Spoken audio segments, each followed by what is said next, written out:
नमस्कार आदाब दोस्तों, मैं आपका दोस्त मोनू एक बार फिर एक नई कहानी के साथ हाजिर हूँ। उम्मीद है कि दोस्तों हमारी कहानी आपको अवश्य पसंद आएगी। टूटे रिश्ते। सुबह के 7:30 बजे जब निधि स्कूल के लिए तैयार हुई तो चुपके से ऊपर मम्मी के बेडरूम में गई। धीरे से डोर सरकाया, देखा तो सारा सामान बिखरा पड़ा था। नीचे ड्राइंग रूम में आई तो पापा सोफे पर बेसुध सो रहे थे। अपने रूम में आकर उसने अपनी गुल्लक में से 50 रुपए निकालकर पॉकेट में रख लिए। बैग उठाकर बस के लिए निकलने लगी तो सरोज आई। निधि बेटा, आलू का पराठा बनाया है, खा लो। निधि ने मायूस नजरों से सरोज आंटी को देखा। नहीं आंटी, भूख नहीं। सरोज ने जबरदस्ती टिफिन उसके बैग में डाला। निधि स्कूल के निकल गई। सरोज सोचने लगी, बेचारी छोटी बच्ची साहब और मेम साहब के रोज के लड़ाई झगड़े से इस 13 साल की उम्र में कितनी बड़ी हो गई। सरोज पिछले 10 सालों से नेहा और नरेश के यहाँ काम कर रही है। दोनों मल्टीनेशनल कंपनी में ऊंचे पदों पर कार्यरत है। निधि उनकी इकलौती बेटी है। किसी चीज की कोई कमी नहीं, पर हर समय दोनों एक दूसरे से लड़ते रहते हैं। नरेश पिछले कुछ समय से नेहा से तलाक चाह रहा है और चाहता है कि निधि की जिम्मेदारी नेहा उठाए और नेहा निधि की जिम्मेदारी नरेश को देने के साथ साथ जायदाद में हिस्सा चाहती है। इस कारण दोनों लड़ते रहते हैं। बच्ची की जिम्मेदारी कोई नहीं लेना चाहता, इसलिए दोनों एक दूसरे के लिए अपशब्दों का इस्तेमाल करते हैं। बेचारी निधि स्कूल से घर आकर कमरे में दुबक जाती है। केवल सरोज आंटी से ही बात करती है। रोज की तरह नेहा और नरेश ने नाश्ता अपने अपने कमरे में किया और ऑफिस के लिए निकल गए। करीब 12 बजे स्कूल से कॉल आया कि जल्दी हॉस्पिटल पहुंचो, निधि को चोट आई है। हॉस्पिटल पहुंचकर पता चला कि निधि बहुत ऊपर से सीढ़ियों से गिर गई। आईसीयू में रखा गया था। ऑपरेशन की तैयारी हो रही थी। सिर में बहुत गहरी चोट आई थी। ऑपरेशन शुरू हुआ पर जिंदगी मौत से हार गई। नेहा और नरेश स्तब्ध रह गए। उन्हें ऐसा झटका लगा था कि अपनी सुध-बुद्धि खो बैठे थे। निधि की दादी भी आ गई थी। बेटा बहू को देखकर नफरत से मुंह फेर लिया। पूछताछ हुई, टीचर स्टूडेंट सभी के बयान लिए गए। यही पता चला कि बैलेंस बिगड़ने से नीचे गिर गई। 13वां निबटने के बाद नरेश ने अपनी मां को रोकना चाहा, पर उन्होंने आंखों में आंसू भरकर कहा, तुम दोनों खूनी हो।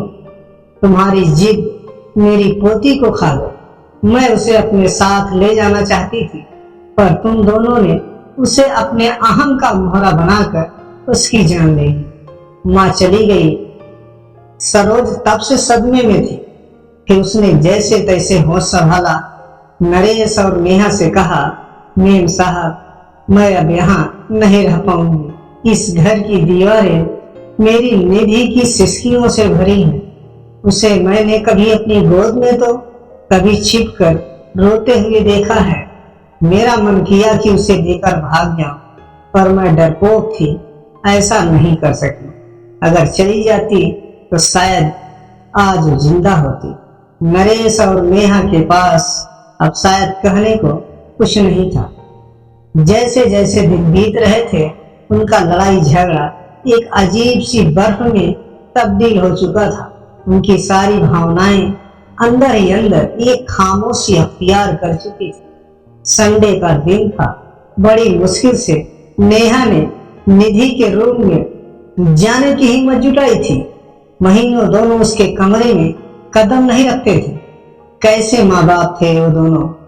उसका बेडरूम, उसका बेड, तकिया, उसकी किताबें, उसकी पेंसिल, पेन, स्कूल बैग सब वैसे ही रखा था। अलमारी खोली तो उसके कपड़े नीचे गिर पड़े। उसका हल्का ब्लू नाइट सूट जिसे वह अक्सर पहना करती थी। नेहा रोते हुए उसमें से सामान निकालने लगी। तभी उसके हाथ एक ब्लू कलर की डायरी लगी। उसने कांपते हाथों से उसे खोला। आगे के कुछ पेज फटे हुए थे। पेज दर पेज टूटे दिल की दास्तां छोटे छोटे टुकड़ों में दर्ज थी। मम्मी पापा, मैं आपको डियर नहीं लिखूंगी, क्योंकि डियर का मीनिंग प्यारा होता है। पापा, आप मम्मी को कहते हो कि तुम्हारी बेटी है, और मम्मी आप पापा को कहते हो कि तुम्हारी बेटी। आप दोनों ये क्यों नहीं कहते कि हमारी बेटी? अगले पेज पर था, पता है जब मैं मामा जी के घर जाती हूँ, मामा मामी मुझे बहुत प्यार करते हैं। मामी अनु को जब प्यार से मेरा बच्चा कहती है तो मुझे लगता है तो मैं प्यारी बच्ची नहीं। मम्मा, मैं तो आपका सारा कहना मानती हूँ, फिर भी आपने मुझे कभी मेरा बच्चा नहीं कहा। एक पेज पर लिखा था, मम्मी जब बुआ के घर जाती हूँ तो भी मुझसे बहुत प्यार करती है, पर खाना हमेशा नक्श की पसंद का बनाती है। मम्मा, मुझे राजमा बहुत पसंद है, मैंने आपको बनाने को कहा था, पर आपने कहा मुझे परेशान मत करो, जो खाना है सरोज आंटी को बोला करो, वो बना देगी। मम्मा, मैंने राजमा खाना छोड़ दिया है, अब अच्छा नहीं लगता। पापा, मुझे आपके चिल्लाने से बहुत डर लगता है। पापा, मैं आपके साथ आइसक्रीम खाने जाना चाहती हूँ। पापा, आप कहते हैं कि आपके पास फालतू चीजों के लिए टाइम नहीं।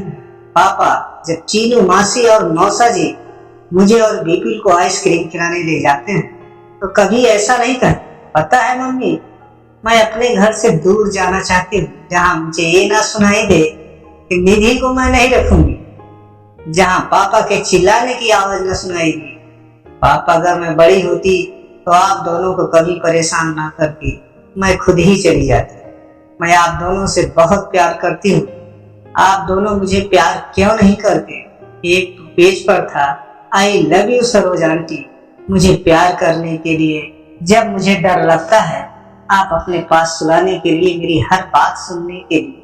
अंतिम पेज पर था, दादी आई लव यू, आप मुझे यहाँ ले जाओ, आई प्रॉमिस कभी तंग नहीं करूंगी। नेहा डायरी को सीने से लगाकर जोर जोर रो पड़ी। नरेश भी उसके रोने की आवाज सुनकर आ गया। नेहा ने डायरी उसे पकड़ा दी। पेज पर द पेज पलटते हुए उसके चेहरे के भाव बदलते जा रहे थे और खुद को संभाल नहीं पाया, जमीन पर बैठ गया। नेहा रोते हुए बोली, नरेश, पता है वो एक्सीडेंट नहीं, आत्महत्या थी, सुसाइड था। जिस रिश्ते को हम बोझ समझते थे, हमारी निधि ने उससे हमें आजाद कर दिया। नरेश, हम दोनों ने अपनी बच्ची का खून किया है। नरेश फूट फूट कर रो पड़ा। ये कहानी हर उस घर की है जहाँ माँ बाप बच्चों के सामने लड़ते हैं या घर टूटकर बिखरते हैं, और उन टूटते रिश्तों का सबसे बड़ा खामियाजा बच्चे भरते हैं। अगर आप अच्छी परवरिश नहीं दे सकते तो आपको बच्चों को जन्म देने का कोई अधिकार नहीं है। अच्छी परवरिश का मतलब रुपए पैसे सुख सुविधाओं का होना नहीं, इसका मतलब है कि आप बच्चों को जब जरूरत हो उसके कितने करीब हैं, ये मायने रखता है। राधे राधे दोस्तों, को अधिक से अधिक सब्सक्राइब और लाइक करें। धन्यवाद।